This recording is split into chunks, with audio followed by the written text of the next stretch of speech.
And now it's time for the lightning round with Brad Butt. Brad, are you all set to go? Yeah, let's roll, David. All right. Top story. The NDP has a new minimum wage that they are proposing. This one is really going to get some attention. What's it all about? Well, yes, Ontario NDP leader Andrea Horwath announced this week that if the NDP form a government next June, they will work towards raising the minimum wage to $20 an hour by May the 1st of 2026. If small businesses thought the minimum wage increase starting this January was high, just wait. Well, this is a really interesting, Brad, because Andrea Horwath has said that she's a friend of the small business person. This certainly doesn't sound very friendly, and especially when the federal government and the Bank of Canada are already looking at how to keep inflation under control. This flies in the face of it. Well, and tack on 10 days of paid sick leave, which they've also promised. We'll see how the Liberal leader, Stephen Del Duca, gets left of this one, because they seem to fall all over each other trying to get to the left. The new virus to Canada developed in South Africa. Is the federal government considering new travel restrictions?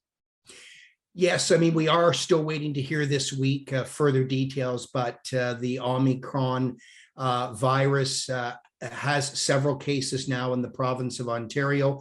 There is some concern. I wouldn't say panic at this stage, but there is concern. And yes, flights from a number of South African countries coming to Canada have now been banned.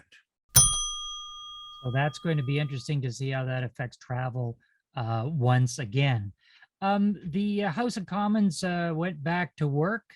Not a lot of days scheduled for the House of Commons in this sitting, just about 30 days before they go on their Christmas break. So what's the big item they're trying to get through? Well, I think the most important piece of legislation they have to get through, and it has to get passed by the Senate before the Christmas break, is Bill C-2. That's the bill that extends the financial assistance programs into the future till May of next year. Those are going to be really crucial for those hardest hit sectors across the country. So Bill C-2 is the priority. It's got to get passed, got to get royal assent, has to get implemented before the Christmas break.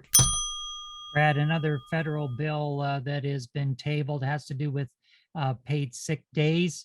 What number are they looking at? And is this just for federal government or all federally regulated companies?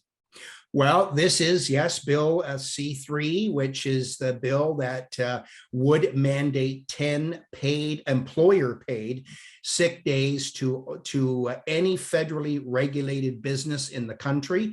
So if you're regulated under the federal labor code rules, the Canada Labor Code rules, you will be required to provide 10 fully paid sick days for all your employees going forward once the bill receives royal assent and gets implemented. Brad, Mississauga extended temporary patio licenses. I think I saw an update to this. What's happening there? Yes, so Mississauga City Council, like many other municipalities, had brought in some outdoor temporary patio rules and outdoor business rules to allow businesses to operate, obviously, outdoors when they couldn't operate indoors. So City Council's extended those bylaws until 2023, but they will be having a report come back, similar to what we've seen in Toronto with Cafe TO, coming back with a report that may actually make those uses permanent. And that's all the time we have for the lightning round. Brad, we'll see you next week. Thanks, David.